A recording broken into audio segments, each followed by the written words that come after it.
It's just, it's matches. It went from being possibly 5-4 to being 10-0. And so that dynamic really changed the match, and it's really not easy, dude. It's all depending on sequences. If you look at the video, it wasn't even close. Yeah, it's sequential though. You never know what could happen in each moment. The guy's really dangerous. The Indian at 74 kilos for the bronze medal, he was losing. He's about to get tech fault, and then he threw a huge headlock and got a pin. And so that's the stuff that I'm always aware of, and I understand that I try to be savvy and understand what point I'm at in the match, but I really wanted to get that tech fall. And so I'd risk getting headlocked to finish off 10-0 and go out with a bang. The rules have changed since you started in 2011. How do you view, the current structure? I love it. I love wrestling. I love freestyle wrestling specifically. If anyone from the NCAA is watching this, change college wrestling to freestyle wrestling.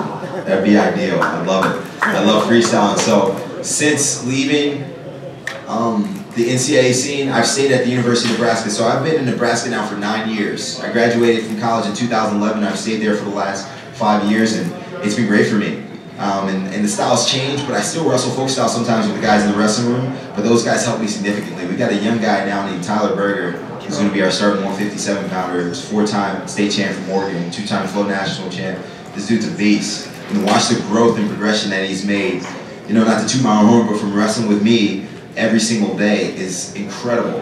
And so I think he can take on anyone in the country, and he's doing extremely well. And so it's like a give and take relationship that I have with these guys. You may think, okay, you're an Olympic champ, 4-time world champ, how could anyone compete with you in the practice room? But you'd be surprised, man. I wrestle with our assistant coach, Brian Snyder, almost every day. He's 36 years old.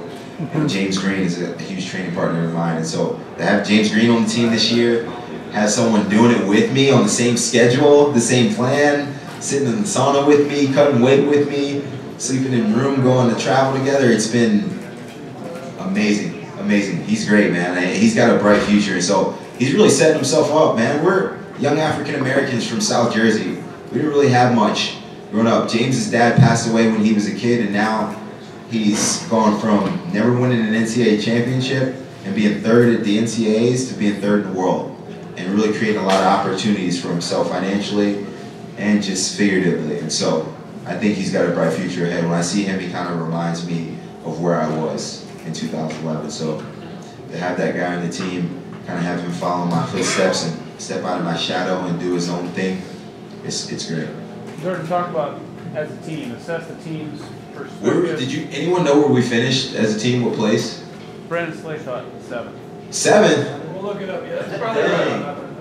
But obviously you guys had some highs, but there was plenty of lows. Talk about things between now and Rio. Gotta get better. Gotta get better, dude. By no means are we where we need to be. This is like all a mirage of true success.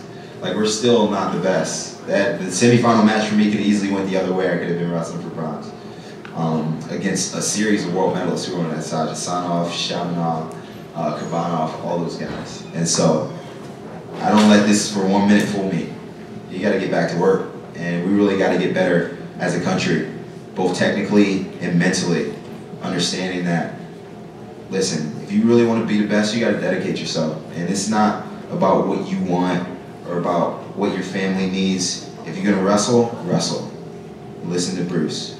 If you don't want to wrestle and you just kind of want to do it, stay home. We'll get another guy who really wants to do it.